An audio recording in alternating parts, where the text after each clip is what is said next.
Louez le Seigneur. Nous sommes le samedi matin, 7 novembre 2020, et les aigles se rassemblent avec frère Joseph Branham. Une lettre d'un prophète de Dieu. Avant d'entrer dans la lettre, je vais lire quelque chose dans le livre Les 7 âges de l'Église, parce que nous étudions les 7 âges de l'Église. Le frère Branham a prêché ses sermons dans le tabernacle, et ensuite, il a écrit le livre des 7 âges de l'Église, c'est-à-dire l'exposition des 7 âges de l'Église. Voyons ici dans le livre en anglais, à la page 165, dans l'exposition des âges de l'Église, dans la version anglaise. Frère Branham dit, ici encore, nous voyons que la parole vient à cause de l'Esprit de Dieu. Et de nouveau, dans Jean 16, 13, quand le consolateur sera venu, l'Esprit de vérité, la parole, il vous conduira dans toute la vérité. Ta parole est la vérité, car il ne parlera pas de lui-même,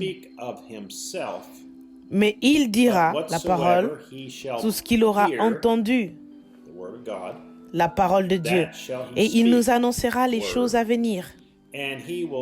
L'Esprit qui apporte la parole de prophétie.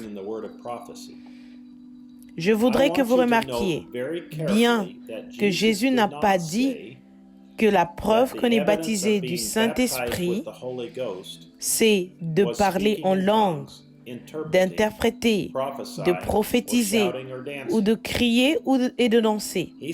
Il a dit que la preuve serait que vous vous trouveriez dans la vérité.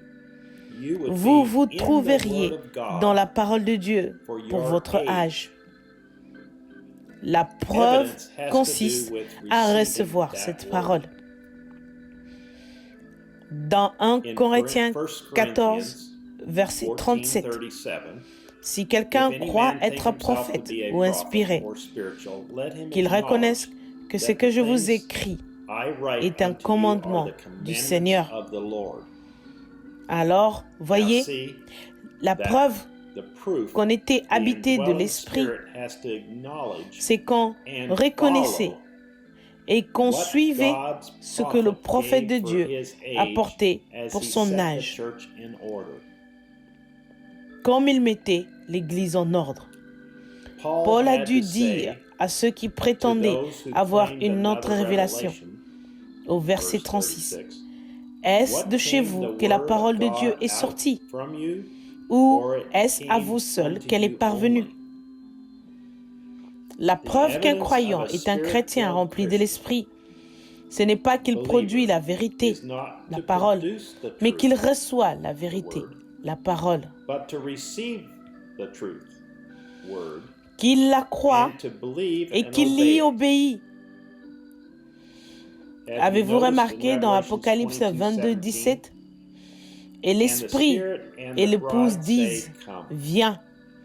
Et que celui qui entend dise, viens. » Vous voyez, l'épouse prononce la même parole que l'Esprit. Elle est une épouse parole. C'est ainsi qu'elle prouve qu'elle a l'Esprit. Dans chaque âge de l'Église, nous entendons ce mot, que celui qui a des oreilles entende ce que l'Esprit dit aux Églises. L'Esprit donne la parole. Si vous avez l'Esprit, vous entendrez la parole pour votre âge, comme ces vrais chrétiens ont accepté la parole pour leur âge. Loué soit le Seigneur. Alors laissez-moi lire cette dernière phrase à nouveau. Et si vous avez l'Esprit, vous entendrez la parole pour votre âge. Louez le Seigneur. Donc, encore aujourd'hui, nous écoutons le message et ce que le prophète a écrit dans le livre des 7 âges de l'Église. C'est que nous devons appuyer sur Play. Alléluia. Maintenant, passons à la lettre du prophète. Il encourage l'épouse à appuyer sur Play et à avoir la parole en œuvre. Louez le Seigneur. Alléluia. Cher petit troupeau, la première chose que l'épouse fait, c'est de crier au Père. Elle le loue, l'adore et le remercie pour tout ce qu'il a fait. Puis, nous nous tranquillisons devant lui et nous écoutons sa voix nous parler par son 7e messager, comme il commence à nous révéler sa parole. Amen. Notre cœur commence à bouillonner à l'intérieur de nous. Nous nous lèvons et nous crions « Gloire, Alléluia, loué soit l'Éternel ». Dans notre cœur, nous commençons à danser, à sauter et à courir partout, car nous passons des moments merveilleux, comme Frère Jean l'a fait sur l'île de Patmos. Que nous arrive-t-il? Nous sommes entrés dans l'Esprit.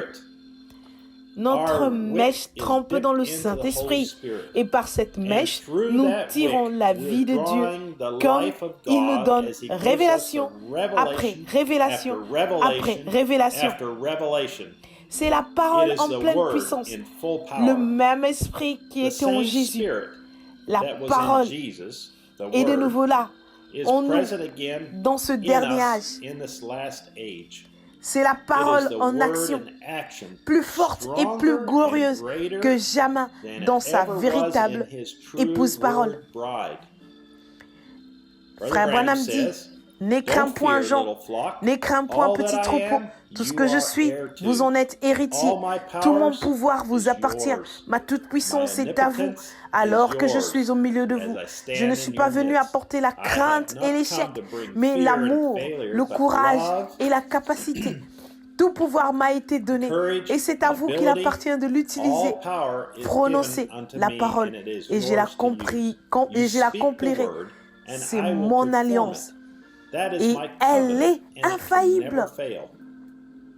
Frère Joseph continue. Nous n'avons aucune crainte, car sa parole ne faillira jamais. Tout son pouvoir nous appartient. Sa toute-puissance est à nous. Nous n'avons qu'à prononcer sa parole et il l'accomplira.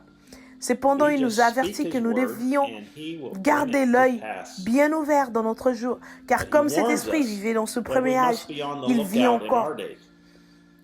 Ces jumeaux, ces deux arbres poussent côte à côte. Ils ont part à la même nourriture, boivent la même pilule et tirent profit du même soleil. Seulement, ils proviennent de semences différentes. Comment pourrons-nous les différencier? Le seul arbre véritable sera pour la parole de Dieu et la croira exactement tel que Dieu l'a donné et l'aimera et lui obéira. And will believe it exactly as God gave it and will love it and obey it. Les autres seront ces faux prophètes, ces loups cruels dont Paul a parlé. Une fois que je serai parti, ils essaieront de venir en prétendant avoir une révélation égale. Mais leur but n'est pas de vous aider, mais de vous détruire. Il nous a dit, si quelqu'un croit être prophète ou spirituel, qu'il reconnaisse que ce que je vous écris est un commandement du Seigneur. Frère Joseph continue. Nous croyons et nous reconnaissons que ce message, c'est le commandement de Dieu pour notre âge. Nous ne changerons pas un seul mot. Nous croirons seulement ce que Dieu a dit par son prophète sur les bandes.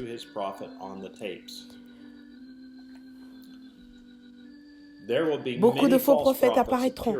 Observez-les et vous les verrez sans cesse vous répéter que vous serez perdus si vous ne les croyez pas, eux et ce qu'ils disent. Mais quand ce prophète du dernier jour fera son entrée, s'il est réellement ce prophète, il criera. Revenez à la parole, sinon vous êtes perdus. Il ne bâtira pas sur une révélation ou une interprétation particulière, mais sur la parole. Amen et amen. L'épouse doit revenir à la parole, revenir à son premier amour, la voix de Dieu pour notre jour sur bande. C'est une lettre d'amour adressée à son épouse. Ainsi dit le Seigneur. Quel moment glorieux l'épouse passera de nouveau dimanche à 14h de Jeffersonville, alors que nous entrerons dans l'esprit pour écouter la voix de Dieu pour notre jour, nous apporter la révélation de l'âge de l'Église d'Éphèse. The Ephesian Church Age, prêché le 5 décembre 1960, Frère Joseph Branham. Ceci conclut la lettre de Frère Joseph Branham du Branham Tabernacle. Et les Écritures pour étudier l'âge de l'Église d'Éphèse sont Acte 20, versets 27 à 30, et Apocalypse 2, versets 1 à 7. Louez le Seigneur. Alors, n'oubliez pas d'avoir un coup d'œil sur les liens qui sont ci-dessous. Et si vous avez une demande de prière, il y a aussi un lien pour les demandes de prière juste au-dessus de la description. Alors que Dieu vous bénisse et jusqu'à la prochaine fois, shalom. Nous allons nous retrouver encore à 14h, heure de Jeffersonville. Ce que nous faisons, c'est écouter et obéir, tout comme cette vieille chanson dit. Quand nous marchons avec le Seigneur, à la lumière de sa parole, quelle gloire il répond sur notre chemin. Alors que nous pratiquons sa bonne volonté, il vit toujours avec nous et avec tous ceux qui auront confiance et qui obéiront. En chemin, il fait confiance et obéit. Il n'y a pas d'autre moyen d'être heureux en Jésus, sauf pour faire confiance et obéir. Que Dieu vous bénisse, ainsi que shalom.